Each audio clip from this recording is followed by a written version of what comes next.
Je m'appelle Lucie Boutseul, du coup j'ai 22 ans, je suis pilote en championnat du monde féminin avec le team GMT 94.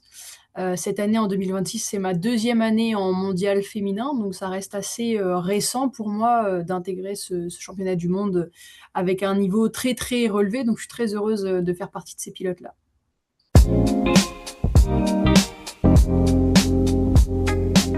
Alors ça a été un début de saison un peu plus compliqué que ce qu'on souhaitait, notamment dû à deux chutes, une à Portimao et une à Assen. Donc vu qu'on avait un peu des objectifs en termes de classement au général, là c'est 2 points, enfin c'est 2-0 plutôt au général, c'est clair que ça me fait perdre des gros points et donc d'aller viser une place générale c'est plus compliqué. Donc après, on a plus eu l'idée d'aller se faire voir en fait, de moins penser au général, de moins penser à marquer des points et de plus penser à se faire voir. D'où le podium en course 2 à Assen. Bon, peu importe ce qui se passe, maintenant il y a déjà deux chutes, donc on peut y aller.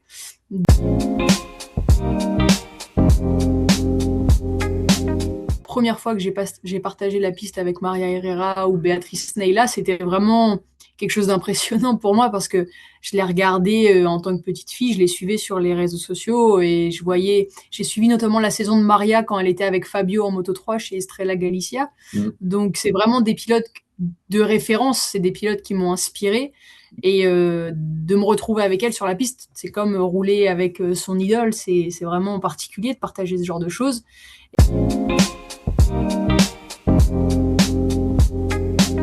Alors, moi, la seule avec laquelle je m'entends vraiment bien et que la relation est saine pour le moment, c'est avec Béatrice Neila. Euh, Tout simplement parce que l'an dernier, on était voisines, on va dire, de paddock, quoi. On était l'une à côté de l'autre dans le village, donc on a passé toute la saison l'une à côté de l'autre. Et cette année encore, on n'est pas loin, donc on a toujours cette relation amicale qui s'est installée. Et donc avec Béatrice, où on partage pas mal de choses et je pense que ça nous permet de progresser aussi toutes les deux parce que elle me donne des conseils, mais moi je lui donne aussi mon ressenti quand j'essaye certaines choses sur la moto. Donc toutes les deux, ça nous tire vers le haut en fin de compte.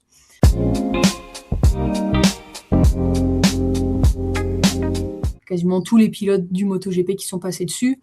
Et oui, ils s'entraînent dessus parce que notamment il y en a deux qui sont au ranch de Valentino Rossi à Tavuglia. Il y en a aussi au musée de Jorge Lorenzo.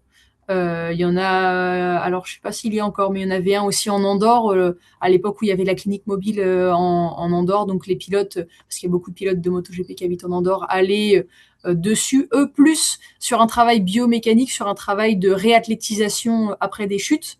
Donc oui, il y en a. Et moi, personnellement, je m'en sers aussi pas mal, justement pour combler ce déficit, ce manque d'expérience que je peux avoir pour justement, malgré tout, travailler ma posture, ma position, la technique de pilotage, même si ça ne remplace pour le moment pas une vraie moto, ça permet de s'entraîner dans une position qui est spécifique à celle de la moto.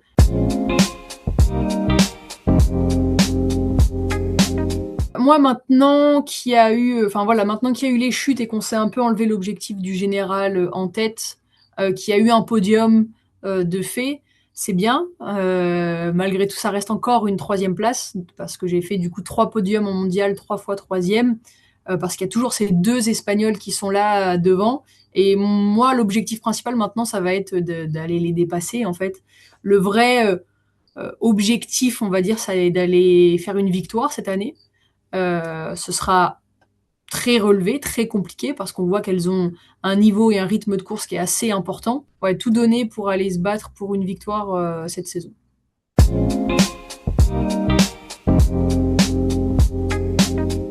Grâce à ce championnat du monde féminin, c'est possible d'avoir des grands objectifs. C'est possible de rêver de mondial. Là où il y a encore quelques années, c'était quasiment impossible pour une femme de rêver de mondial et de trouver vraiment les portes pour y aller. Donc, si tu veux faire de la moto, faut vraiment se lancer, faut pas se poser de questions.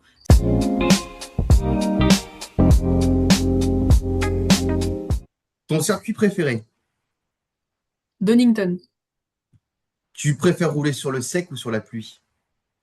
sur le sec. Ton pilote ou ta pilote préférée? Marc Marquez, Plutôt attaquante ou stratège? stratège. Et tu préfères manger des pizzas ou des burgers? Des pizzas. Quand j'ai le droit, mais bon, c'est la diète, alors c'est très très rare. C'est pour ça que je pose cette question-là, parce que généralement, tout le monde est dans diète. Donc, du coup, voilà. Merci beaucoup, Lucie, de m'avoir donné un peu de temps pour répondre à ces questions-là. Je te souhaite tout plein de bonnes choses pour cette année et que tu puisses réaliser cet objectif de nous amener une Marseillaise sur un podium pour ce championnat du monde. T'en es pas loin, t'en es vraiment pas loin. Et un grand merci à toi pour la confiance que tu as donnée à Talent de demain. Bah, merci beaucoup à toi. C'est grâce aussi à ce genre de moments et de communication qu'on fait grandir le sport féminin. Donc, merci à toi.